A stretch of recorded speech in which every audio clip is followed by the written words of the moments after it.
ونعوذ بالله من شرور أنفسنا ومن سيئات أعمالنا من يهده الله فلا مضل له ومن يضلل فلا هادي له وأشهد أن لا إله إلا الله وحده لا شريك له وأشهد أن محمدا عبده ورسوله يا أيها الذين آمنوا اتقوا الله حق تقاته ولا تموتن إلا وأنتم مسلمون يا أيها الناس اتقوا ربكم الذي خلقكم من نفس واحدة وخلق منها زوجها وبث منهما رجالا كثيرا ونساء واتقوا الله الذي تساءلون به والأرحام إن الله كان عليكم رقيبا يا أيها الذين آمنوا اتقوا الله وقولوا قولا سديدا يصلح لكم أعمالكم ويغفر لكم ذنوبكم ومن يطع الله ورسوله فقد فاز فوزا عظيما فإن أحسن الكلام كلام الله صلى الله عليه وسلم وشر الأمور محدثاتها وكل محدثة بدعة وكل بدعة ضلالة وكل ضلالة في النار أما بعد அளவற்ற அருளாளனும் நிகரற்ற அன்புடையவனுமாகிய எல்லாம் வல்ல அல்லாஹ் ஜல்ல ஷானஹு வ தஆலாவின் பெயரால் ஆரம்பம் செய்கிறேன். அல்லாஹ்வுடைய அன்பும் கருணையும் அவனுடைய மகத்துவத்தும் நம் அனைவர்கள் மீதும் நிலவட்டுமாக. கண்ணியத்துக்குரிய சகோதரர்களே, அல்லாஹ் தஆலாவின் நல்லடியார்களே, அபூ ஹுரைரா ரலியல்லாஹு தஆலா அன்ஹு அவர்கள் அறிவிக்கின்ற ஒரு ஹதீஸிலே நபி ஸல்லல்லாஹு அலைஹி வஸல்லம் அவர்கள் கூறினார்கள், இதா மாத்தல் இன்சான் இன்கதஅ அன்ஹு அமலுஹு இல்லா மின் ஸலாத். ஒரு மனிதன் இந்த உலகத்தை விட்டும் மரணித்து போனால் அவருக்கும் இந்த உலகிற்கும் இடையிலான அமல்கள் செயல்கள் எல்லாம் நின்று போய்விடுகின்றன. இல்லா மின் ஸலாத்தின், 3 நற்காரியங்களை தவிர என்று சொன்னார்கள். அந்த 3ம் அவர் மரணித்து மண்ணறையில் வாழ்ந்தாலும் அதனுடைய நன்மை, அதனுடைய பிரதிபலன், அதனுடைய பலாபலன் அவருக்கு கிடைத்துக் கொண்டே இருக்கும் என்று கூறிவிட்டு, முதலாவது சதகாத்தின் ஜாரியா, நிரந்தரமான தர்மம் என்று சொன்னார்கள். இரண்டாவது இல்மின் யுன்தஃபஉ பிஹி, பிரயோசனமான பயனுள்ள கல்வி என்று குறிப்பிட்டார்கள். மூன்றாவது வலதின் ஸாலிஹின் யதுஊ லஹு, அவருக்காக பிரார்த்திக்கின்ற சாலிஹான ஒரு பிள்ளை என்று ரசூல் ஸல்லல்லாஹு அலைஹி வஸல்லம் சொன்னார். இந்த 3 அம்சங்களையும் வைத்து நாங்கள் பார்க்கிற போது ஒரு மனிதன் தன்னுடைய மறுமை வாழ்க்கைக்காக, தன்னுடைய மரணத்துக்கு பின்னால் உள்ள வாழ்க்கைக்காக அவன் முதலீடு செய்ய வேண்டிய 3 துறைகளை, அவன் முதலீடு செய்ய வேண்டிய 3 வழிமுறைகளை அல்லாஹ்வுடைய தூதர் ஸல்லல்லாஹு அலைஹி வஸல்லம் அவர்கள் இங்கே குறிப்பிடுகிறார்கள்.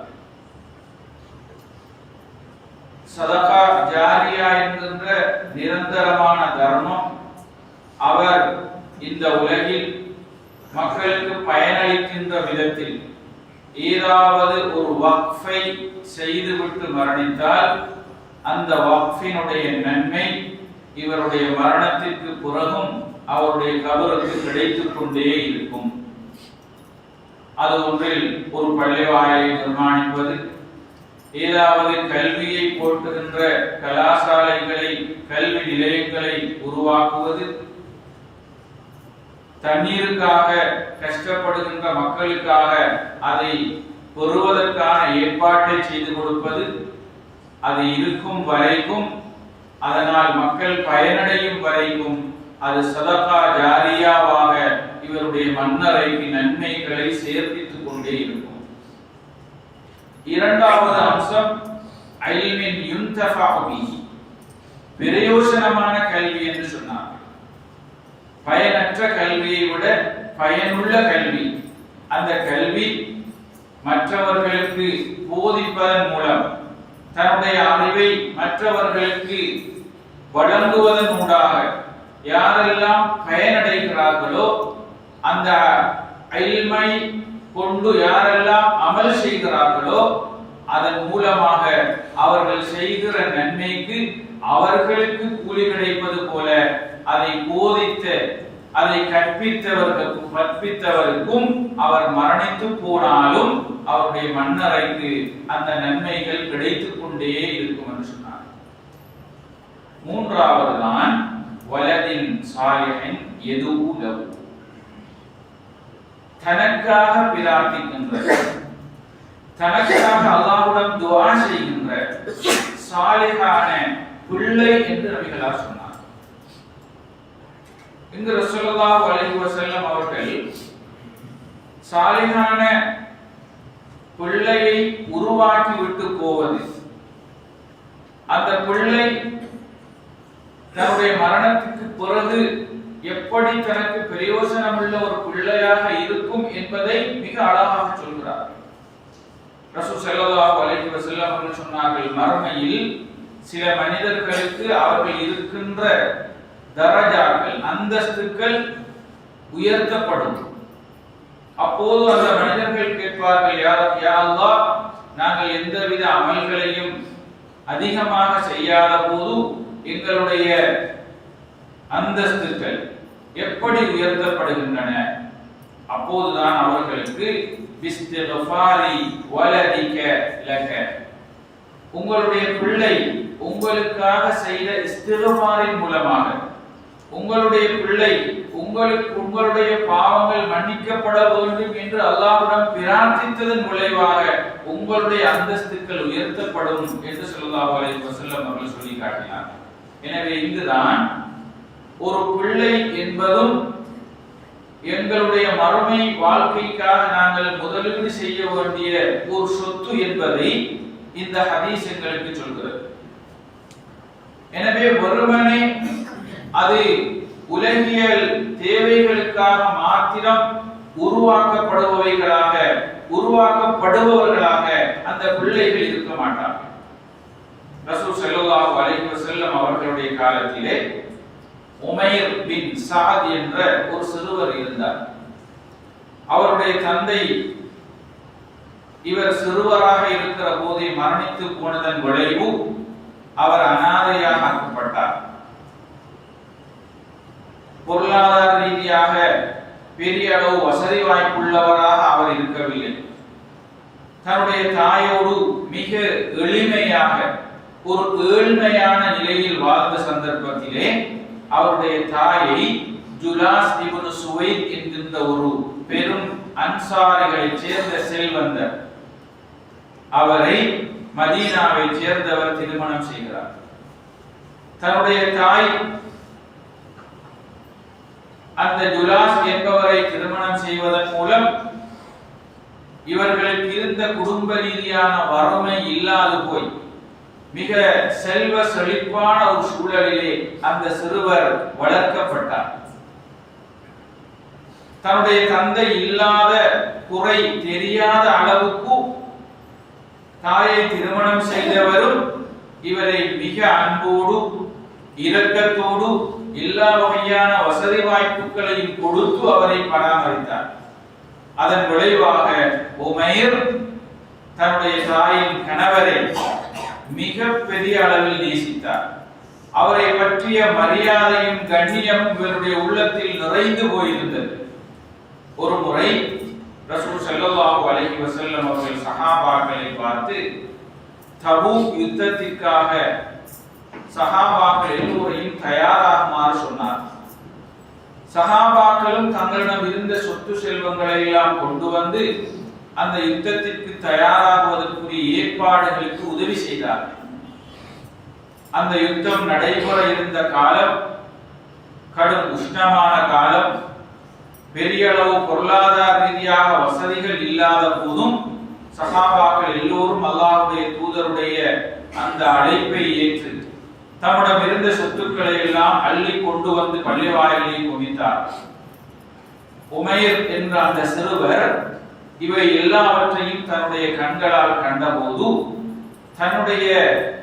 தன்னை பராமரிக்கின்ற தன்னுடைய தாயின் கணவர் மிகப்பெரிய ஒரு செல்வந்தர், அவரிடத்திலும் இந்த விடயங்களை சொன்னால் அவரும் தன்னுடைய சொத்துக்களை இதற்காக சதகா செய்யலாம், தர்மம் செய்யலாம் என்ற நல்லெண்ணத்தோடு வீட்டிற்கு சென்று அவரிடத்திலே இந்த செய்தியை சொல்கிறார். ஜுலாஸ் உடனே அவருடைய அந்த கோரிக்கையை ஏற்காமல் ரசூல் ஸல்லல்லாஹு அலைஹி வஸல்லம் அவர்களை இகழ்ந்து பேசுகிறார். ரசூல் ஸல்லல்லாஹு அலைஹி வஸல்லம் அவர்களை மிக கடுமையாக இந்த கோரிக்கையை முன்வைத்ததனால் அவர் இகழ்ந்து மோசமாக பேசினார். அப்போது இவருடைய இந்த பேச்சு அந்த சிறுவருடைய உள்ளத்திலே ஒரு பெரும் பாதிப்பை கொடுத்தது. நாம் மிக மரியாதையாக கண்ணியமாக மதித்து வந்த ஒருவர் அல்லாஹ்வுடைய தூதரை பற்றி இப்படி கேவலமாக மோசமாக பேசுகிறாரே என்ற போது அவருக்கு எதையும் செய்ய முடியாது, செய்வதறியாது அவர் சிந்தித்தார், யோசித்தார். சொன்னார், தன்னுடைய தாயின் கணவரை பார்த்து, உங்களை அல்லாஹ்வுடைய தூதருக்கு அடுத்ததாக நான் உங்களைத்தான் மிக அதிகம் நேசிக்கிறேன். உங்களை பற்றிய மதிப்பும் மரியாதையும் என்னுடைய உள்ளத்தில் மிக அதிகமாக இருக்கிறது. ஆனாலும் நீங்கள் கூறிய இந்த வார்த்தை, அல்லாஹ்வுடைய தூதரை பற்றி நீங்கள் சொன்ன இந்த விடயத்தை நான் அல்லாஹ்வுடைய தூதரிடம் சொன்னால் நீங்கள் கேவலப்படுத்தப்படுவீர்கள். நான் சொல்லாவிட்டால் அல்லாஹ்வுடைய தூதருக்கு நான் அநியாயம் செய்தவனாக மாறுவேன். எனவே நீங்கள் அல்லாஹ்வுடைய தூதரை இகழ்ந்து பேசிய இந்த வார்த்தையை நான் நிச்சயம் அல்லாஹ்வுடைய தூதரிடத்திலே சொல்லுவேன் என்று சொல்றார். உடனே பள்ளிவாயிலுக்கு வந்து அல்லாஹ்வுடைய தூதரிடத்திலே நடந்த விடயத்தை சொல்றார். அல்லாஹ்வுடைய தூதர் அவரை பள்ளிவாயிலில் உட்கார வைத்துவிட்டு அந்த மனிதரை வரவழைக்கிறார். உமைர், நீங்கள் சொன்னதாக இப்படி ஒரு செய்தியை சொல்கிறார், இது உண்மையா என்று கேட்டார். அவர் உடனே மறுத்து விட்டார். அல்லாஹ்வின் மீது சத்தியம் செய்தார், உமைர் என்னுடைய விஷயத்தில் பொய் சொல்லி இருக்கிறார் என்று அந்த சபையிலே உமைரை ஒரு பொய்யராக அவர் அடையாளப்படுத்தி விட்டார். அந்த சிறுவருடைய உள்ளத்திலே மிகப்பெரிய கவலை, அவருடைய கண்களில் இருந்து கண்ணீர் வடிந்து கொண்டே இருந்தது. அவர் இப்படி சொல்லிவிட்டு அல்லாஹ்வுடைய தூதருடைய சபையிலே வந்து இதை மறுக்கிறார், நிராகரிக்கிறார், ஏற்றுக்கொள்ளவில்லை என்ற போது அவருடைய மனம் மிக அதிகமாக கவலைப்பட்டது. அவருடைய கண்கள் கண்ணீரை வடித்தது. அவர் இறுதியாக சொன்னார், அல்லாஹ்வே, யா அல்லாஹ், நான் இவரை பற்றி சொன்ன இந்த விஷயம் உண்மை. எனவே இது தொடர்பில் நீ உன்னுடைய வஹியை இறக்க வேண்டும் என்று அல்லாஹ்விடத்தில் பிரார்த்தித்தார். சிறிது நேரத்தின் பின்னால் அல்லாஹ்வுடைய தூதருடைய முகத்திலே மாற்றம் தென்பட்டது. சஹாபாக்கள் எல்லோரும் அறிந்து கொண்டார்கள், புரிந்து கொண்டார்கள், அல்லாஹ்வுடைய தூதருக்கு வஹி இறங்குகிறது. அல்லாஹ்வுடைய தூதர் சற்று நேரத்தின் பின்னால் சூரா தௌபாவினுடைய 74வது வசனத்தை ஓதி காண்பித்தார். யஹ்லிஃபூன பில்லாஹி மா காலு வலகத் காலு கலிமத்துல் குஃப்ர் வ கஃபரு பஅத இஸ்லாமிஹிம். அவர்கள் அல்லாஹ்வுடைய தூதரை பற்றி பிழையாக சொல்லிவிட்டு தாம் சொல்லவில்லை என்று உங்களிடத்திலே வந்து சத்தியம் செய்கிறார்கள் என்று குர்ஆன் வசனம் இறங்கிய போது அந்த ஜுலாஸ் எழுந்து சொன்னார், யா ரசூலல்லாஹ், நான் தவறு செய்து விட்டேன், அல்லாஹ்வுக்காக என்னை மன்னித்துக் கொள்ளுங்கள், நான் அல்லாஹ்விடம் தௌபா செய்கிறேன். உமைர் என்ன சொன்னாரோ அது உண்மைதான், நான் உண்மையில் உங்களை பற்றி பிழையாக பேசிவிட்டேன் என்று அல்லாஹ்வுடைய தூதரிடத்தில் அவர் தன்னுடைய தவறை அந்த குர்ஆன் வசனம் இறங்கியதற்கு பிறகு ஏற்றுக்கொண்டார். அல்லாஹ்வுடைய தூதர் அந்த உமைர் என்ற சிறுவரை புகழ்ந்து பாராட்டி அவருக்காக துஆ செய்தார். இந்த செய்தியை விரிவுரை செய்கின்ற விளக்கம் கூறுகின்ற உலமாக்கள் சொல்கிறார்கள், இந்த உமைர் என்ற சிறுவர் 10 வயதையும் நிரம்பாத ஒரு மிகச் சிறிய வயதை உடையவர். அல்லாஹ்வுடைய தூதருடைய பாசறையில் அவர் வளர்ந்ததன் விளைவு அவர்களை பற்றிய நேசமும் மரியாதையும் அவருடைய உள்ளத்திலே ஆழமாக பதிந்திருந்தது. அல்லாஹ்வுடைய தூதரை பற்றி ஒருவர் பிழையாக மோசமாக பேசுகிறார் என்பதை அவரால் சகித்துக் கொள்ள முடியாத அளவுக்கு அல்லாஹ்வுடைய தூதரை பற்றிய நேசம் அவருடைய உள்ளத்தில் இருந்தது. இங்குதான் ஒரு பிள்ளையை எப்படி ஆன்மீக ரீதியாக முதலீடு செய்வதன் மூலம் அவர் இந்த தீனை பாதுகாக்கின்ற ஒருவராக மாறுவார். தன்னுடைய பெற்றோருக்கு உபகாரம் செய்கின்ற ஒருவராக மாறுவார். தன்னுடைய பெற்றோர் மரணித்த பின்னரும் அவர்களுக்கு பிரார்த்தனை செய்கின்ற ஒரு பிள்ளையாக, சாலிகான பிள்ளையாக அவர் இருப்பார் என்பதை இந்த செய்தி எங்களுக்கு சொல்கிறது. ஒவ்வொரு பெற்றோரும், ஒவ்வொரு தாயும் தகப்பனும் தங்களுடைய பிள்ளைகளுடைய விஷயத்தில் எப்படியான ஒரு எதிர்பார்ப்பை கொண்டிருக்க வேண்டும், எப்படியான ஒரு திட்டத்தோடு அவர்களை வளர்க்க வேண்டும் என்பதை இங்கு நாங்கள் புரிந்து கொள்கிறோம். அவர்கள் மிகச் சிறிய வயதிலே உள்ள சிறுவர்களாக இருந்த போதும் கூட அல்லாஹ்வுடைய தூதருடைய நேசம் அவர்களுடைய உள்ளத்தில் ஆழமாக இருந்தது. அல்லாஹ்வை பற்றிய நம்பிக்கை, விசுவாசம் அவர்களுடைய உள்ளத்தில் ஆழமாக இருந்தது. தான் சொன்ன விடயம் தொடர்பில் அல்லாஹ் தஆலா ஒரு குர்ஆனுடைய வசனத்தை வஹியாக அருளுவான் என்ற நம்பிக்கை அந்த சிறுவனுடைய உள்ளத்தில் இருந்தது. இதுதான் உண்மையில் பிள்ளைகள் எப்படி தன்னுடைய வீட்டு சூழலில், குடும்ப சூழலில் எப்படி உருவாக்கப்பட வேண்டும் என்ற அடிப்படையை எங்களுக்கு சொல்லிக் கொண்டிருக்கிறது.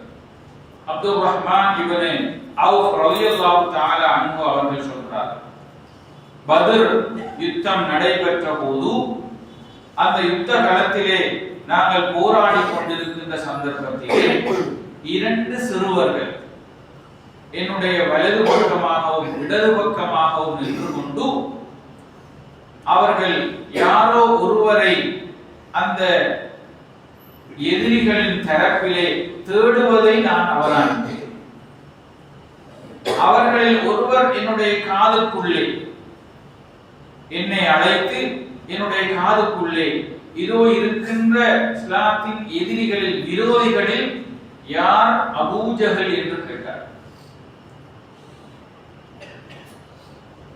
அதே போன்று என்னுடைய இடது பக்கத்திலே இருந்த சிறுவரும் என்னை அழைத்து இவர்களுக்குள் யார் அபூ ஜஹல் என்று விசாரித்தார். எதற்காக நீங்கள் அவரை விசாரிக்கிறீர்கள்? அபூ ஜஹல் பத்ர் யுத்தத்தின் தளபதியாக, மிக பிரதானமான ஒருவராக வந்திருக்கிறார். அவரை பற்றி இந்த சிறுவர்கள் விசாரிக்கிறார். அப்போது அந்த 2 சிறுவர்கள் சொல்கிறார்கள், அவர் அல்லாஹ்வுடைய தூதரை ஏசுவதாக, அல்லாஹ்வுடைய தூதரை அவர் திட்டுவதாக நாங்கள் கேள்விப்பட்டோம். அவரை இங்கு நாங்கள் கண்டால் எங்களுடைய வாள் அவருடைய உயிரை போக்காமல் எங்களுடைய வாளை அவருடைய கழுத்தை விட்டு நாங்கள் நீக்கிக் கொள்ள மாட்டோம் என்று அந்த 2 சிறுவர்கள் சொன்னார். அதற்கு பிறகு ஓடி சென்று அவரை வெட்டி வீழ்த்தி விட்டு அல்லாஹ்வுடைய தூதரிடத்திலே வந்து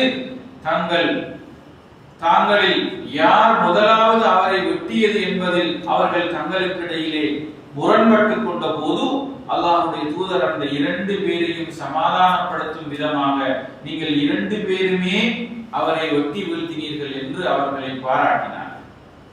இங்கும் அந்த 2 சிறார்கள் இஸ்லாத்தின் எதிரியை, ஒரு மிகப்பெரிய எதிரியை வெட்டி வீழ்த்த வேண்டும் என்கிற அளவுக்கு அவர்களுடைய உள்ளத்தில் இருந்த அந்த எண்ணம் அல்லாஹ்வுடைய தூதரை அவர்கள் ஏசுகிறார்கள் என்பது. அல்லாஹ்வுடைய தூதருடைய நேசம், அல்லாஹ்வுடைய தூதருடைய மஹப்பத் அவர்கள் சிறுவர்களாக இருக்கின்ற போதே அந்த சிறுவர்களின் உள்ளங்களில் விதைக்கப்பட்டிருக்கிறது என்பதைத்தான் நாங்கள் இன்று புரிந்து கணித்துக்குரிய சகோதரர்களே, இவ்வாறு பிள்ளைகளுடைய ஆன்மீகம் சார்ந்த விடயங்களில் நாம் கவனம் செலுத்த வேண்டிய அவசியம், தேவைப்பாடு நமக்கு இருக்கிறது. பிள்ளைகளுடைய கல்விசார் விடயங்களில் நாம் அதிகம் கவனம் செலுத்துகிறோம்.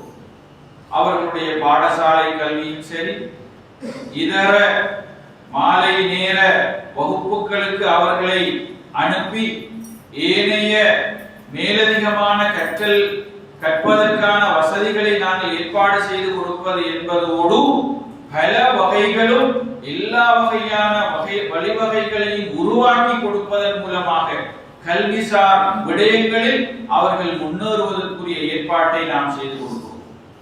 அது குடும்பத்தில் எத்தகைய வறுமை இருந்தாலும், எப்படியான சிரமங்களை சவால்களை குடும்பங்கள் எதிர்கொண்டாலும் பிள்ளைகளின் கல்விசார் விடயங்களிலே நாங்கள் அதீத முக்கியத்துவம் கொடுத்து அவர்களை கல்வி சார்ந்த ஒரு நல்ல நிலையில் உருவாக்குவதற்கு முயற்சிக்கிறோம்.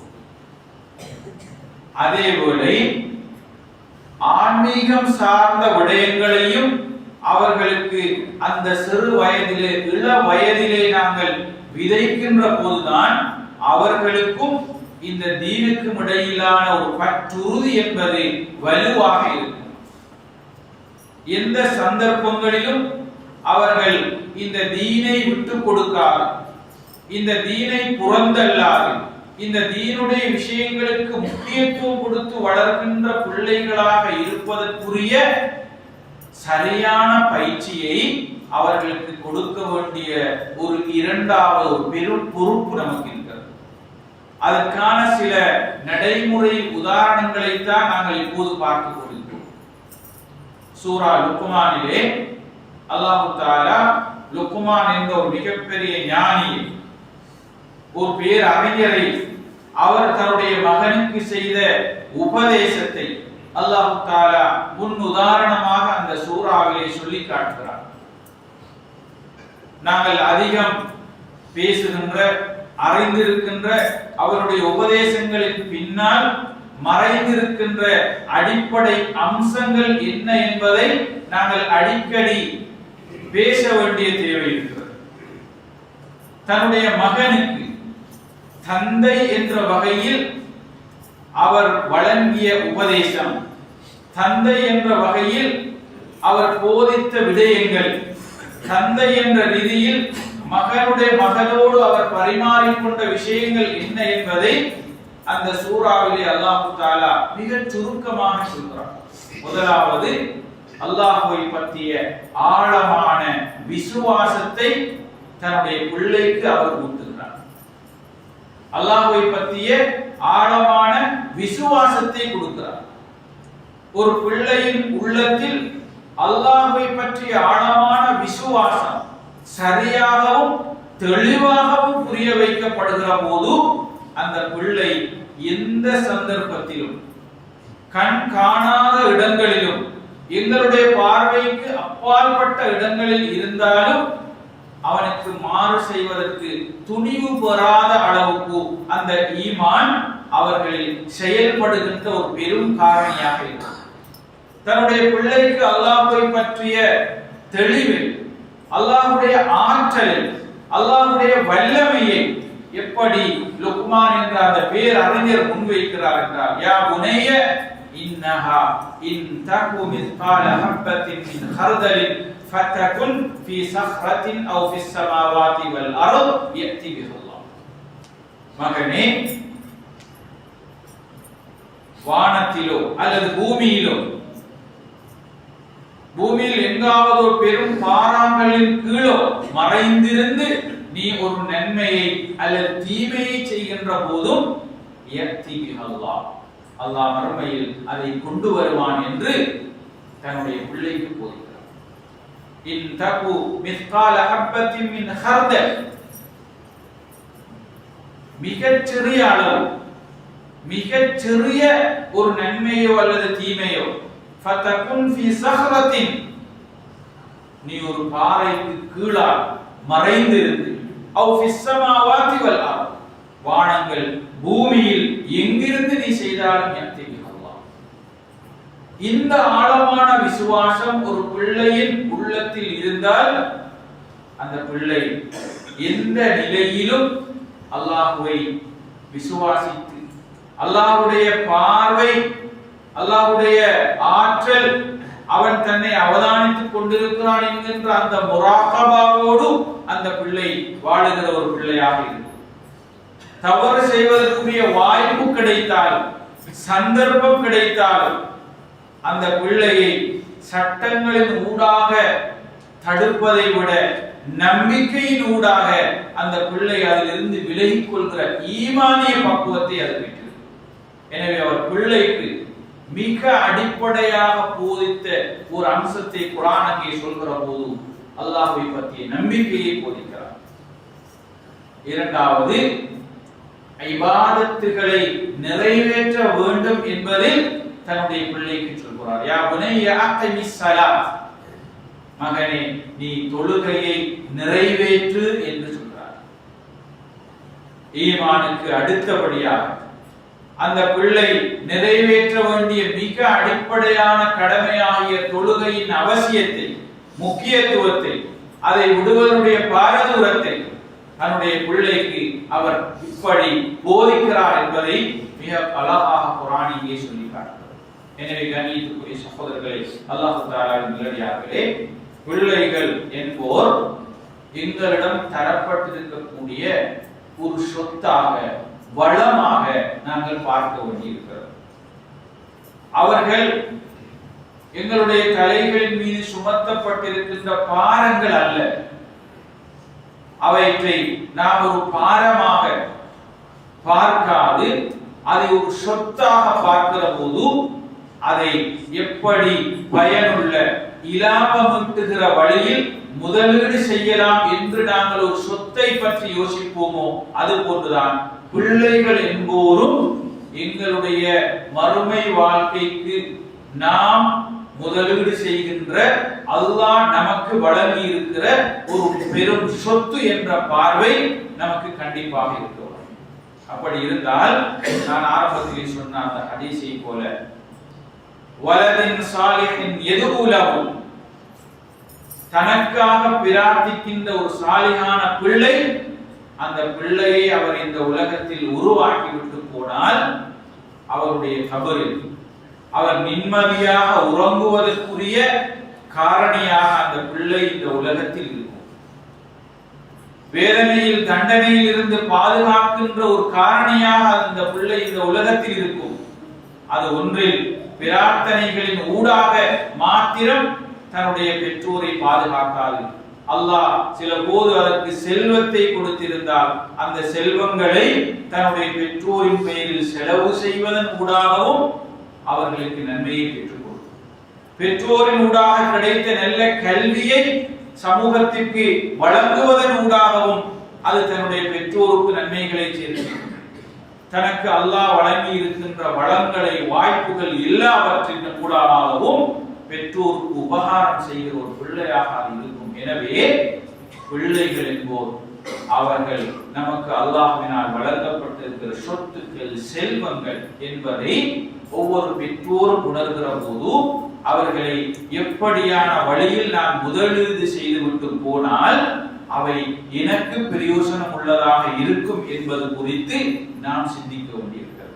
அதுக்குரிய வழிகள் வாய்ப்புகள் என்ன இருக்கிறது, அதுக்குரிய வாய்ப்புகள் எங்கு எங்களுக்கு கிடைக்கிறதோ அதை சரியாக பயன்படுத்திக் கொள்ள வேண்டும் என்ற ஆர்வம் ஆசையும் எங்களுக்கு தேவைப்படுகிறது.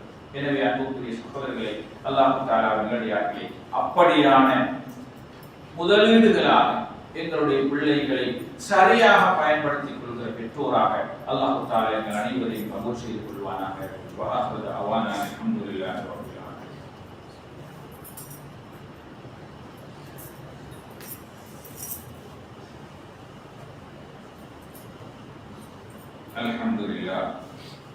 அல்ஹம்துலில்லாஹி வகஃபா வஸ்ஸலாத்து வஸ்ஸலாமு அலா இபாதிஹி அல்லதீன இஸ்தஃபா அம்மா பஅத். அல் குர்ஆனிலே அல்லாஹ் தஆலா சூரா கஹஃப் என்ற அத்தியாயத்திலே நபி ஹிதர் அலைஹிஸ்ஸலாம் அவர்களோடு நபி மூசா அலைஹிஸ்ஸலாம் அவர்கள் மேற்கொண்ட ஒரு பிரயாண வரலாற்றை விரிவாக அல்லாஹ் தஆலா பேசியிருக்கிறார். நபி மூசா அலைஹிஸ்ஸலாம் ஹிதர் இந்த இரண்டு நபிமார்களும் செய்த இரண்டு பேரும் செய்த அந்த பயணத்திலே சில நிகழ்வுகள் அவ்வப்போது நடைபெறுகிறது. அந்த நிகழ்வுகளுக்கான காரணிகளையும் அதற்கான விளக்கங்களையும் அல்லாஹ் தஆலா குர்ஆனிலே அந்த வரலாற்றிலே சொல்லி காண்பிக்கிறான். அந்த பிரயாணத்தின் நடுவிலே அவர்கள் ஒரு பிரதேசத்திற்கு பயணிக்கிறார்கள். அங்கு சென்று அந்த மக்களை பார்த்து தாங்கள் வெளியூரில் இருந்து வந்திருப்பதாகவும் தங்களுக்கு உணவளிக்குமாறும் அவர்கள் கூறுகிறார்கள். அவர்கள் அதற்கு உணவளிக்க மறுத்து விடுகிறார்கள். உடனே ஹிதர் அலைஹிஸ்ஸலாம் அவர்கள் அந்த பிரதேசத்திலே இடிந்து விழுகின்ற நிலையில் இருந்த ஒரு சுவரை ஓடி சென்று அது விழுந்து விடாமல் நிறுத்தி அதை நேராக ஆக்கி அதை பாதுகாக்கிறார். உடனே மூசா அலைஹிஸ்ஸலாம் அவர்கள்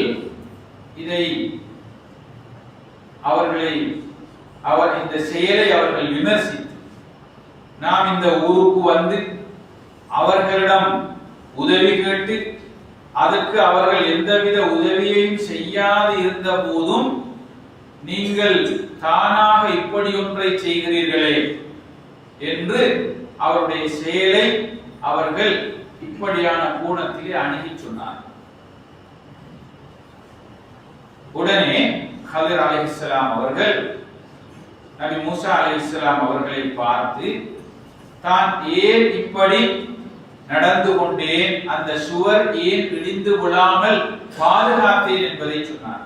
வஅம்மல் ஜிதாரு ஃபகான லிகுலாமைனி யதீமைனி ஃபில் மதீனா வகான தஹ்தஹு கன்ஸுன் லஹுமா. இந்த சுவருக்கு கீழே இரண்டு அனாதை சிறுவர்களுக்கு சொந்தமான ஒரு புதையல் இருக்கிறது. இந்த இரண்டு சிறுவர்களும் இப்போது அனாதைகளாக மிக சிறு வயதில் இருக்கிறார்கள்.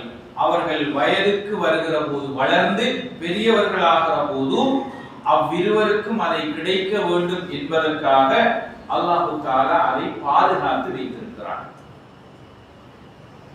எனவே அது இடிந்து விழுந்தால் அதற்குள் இருக்கின்ற அந்த புதையல் வெளிவந்தால் மக்கள் அதை எடுத்து செல்வார்கள். அது இந்த சிறுவர்களுடைய கைகளுக்கு கிடைக்காமல் போய்விடும். இந்த வரலாற்றை, இந்த சொத்தை பாதுகாப்பதற்காகவே தான் அல்லாஹ் தஆலா அவனுடைய ஏற்பாட்டின்படி நான் அதை பாதுகாத்து கொடுத்தேன் என்று சொல்லிவிட்டு அங்கே அவர்கள் முக்கியமான ஒரு குறிப்பை சொல்கிறார்கள்.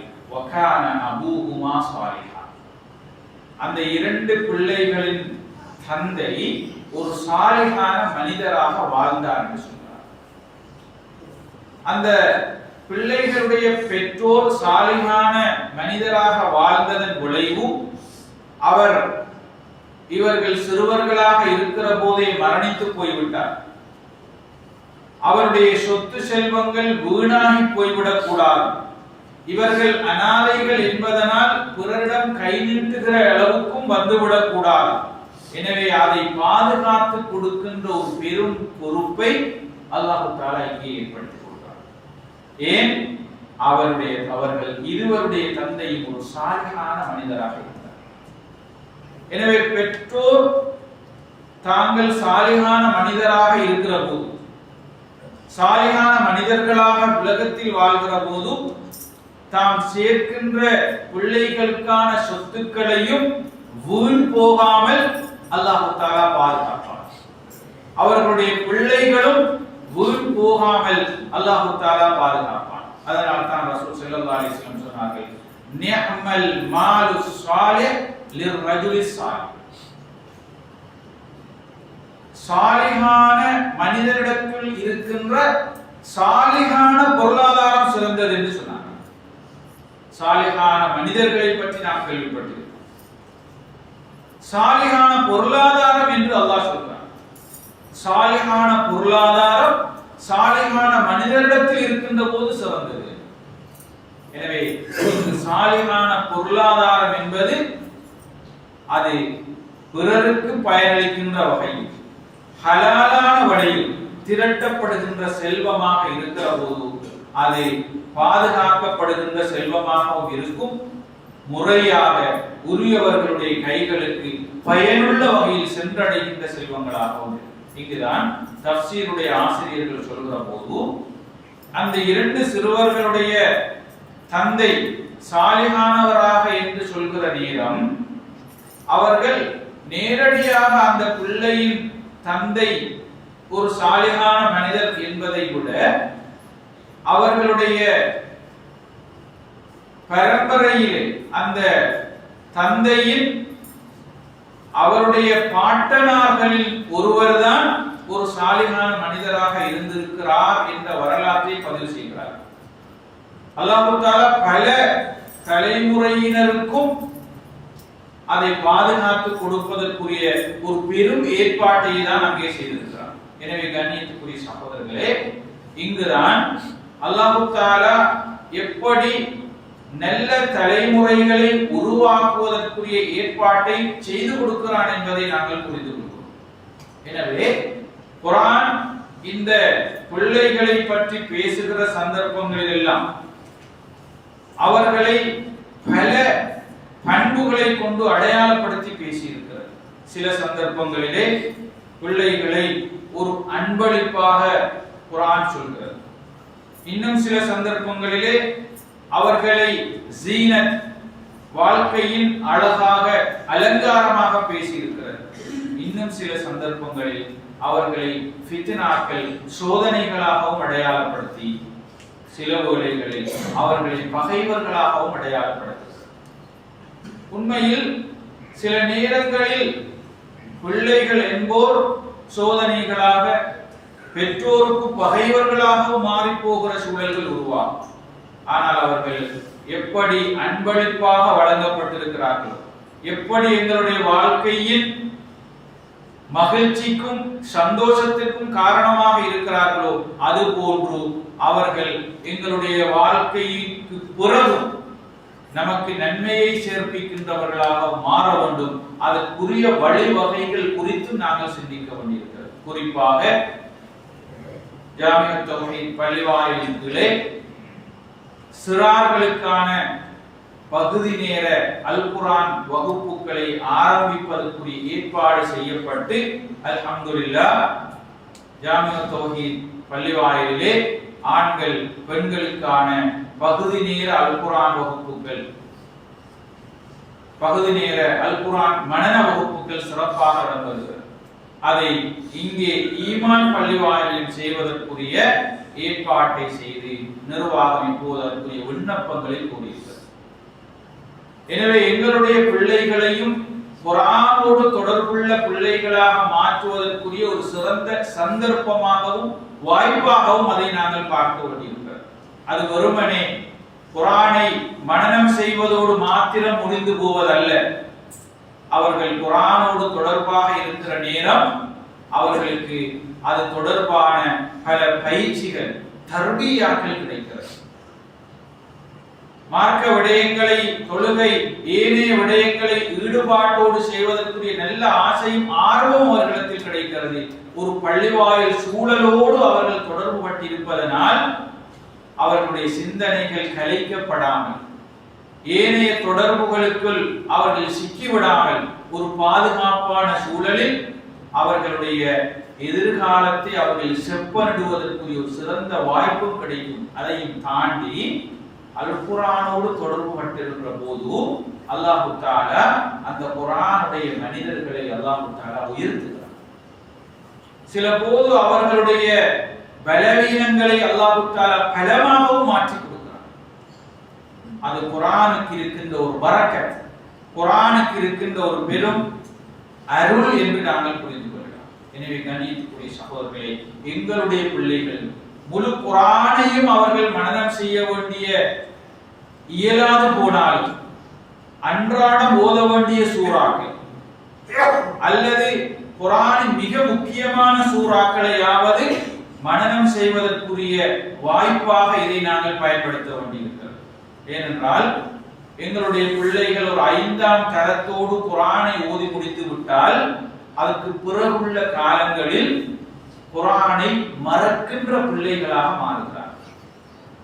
ஓயல் பரீட்சைக்கு பிறகு ஏதாவது உயர்கல்வி, ஷரியாவோடு சேர்ந்த உயர்கல்வி நிலையங்களில் கல்வியை தொடர்வதற்காக விண்ணப்பித்து நேர்முக பரீட்சைக்காக சென்றால் அங்கே குர்ஆன் ஓதுவதற்குரிய ஆற்றல் இருக்கிறதா என்பதை பரீட்சிக்கிறார்கள். அங்கே பரீட்சிக்கிற போது குர்ஆனை ஓதுவதற்குரிய ஆற்றலை இழந்து போயிருக்கிறார். ஓயல் பரீட்சை முடிந்து சில போது அவர்கள் 9 பாடங்களிலும் ஏதர திச்சியும் பெற்றிருக்கிறார்கள். குர்ஆனுடைய வசனங்களை ஓதத் தெரியாமல் இருக்கிறது. கண்ணியத்துக்குரிய சகோதரர்களே, எனவே அவர்களை ஏனைய பாடசாலையோடு தொடர்பட்ட கல்விகளிலே முன்னேற்றுவதற்குரிய முயற்சியை நாங்கள் செய்தாலும் ஆன்மீக ரீதியாக குர்ஆனை தொடர்பு படுத்துவதற்குரிய வாய்ப்புகள் கிடைக்கிற போது அதையும் நாங்கள் கண்டிப்பாக பயன்படுத்த வேண்டும். அது நாம் நம்முடைய பிள்ளைகளை சாலிகான பிள்ளைகளாக உருவாக்குவதற்கும், மரணத்துக்கு பிறகு அவர்கள் நமக்காக துஆ செய்கிற சாலிகான பிள்ளைகளாக உருவாக்குவதற்கும் இந்த வகுப்புகள் ஒரு சிறந்த வாய்ப்பாக அமையும். எனவே அல்லாஹ் தஆலா அந்த வாய்ப்பை பயன்படுத்திக் கொள்ளக்கூடிய நல்ல சந்தர்ப்பத்தை எங்கள் அனைவருக்கும் தந்தருவானாக. வ ஆகிரு தஅவானா அல்ஹம்துலில்லாஹி ரப்பில் ஆலமீன். அக்ஸிமுஸ் ஸலாத்.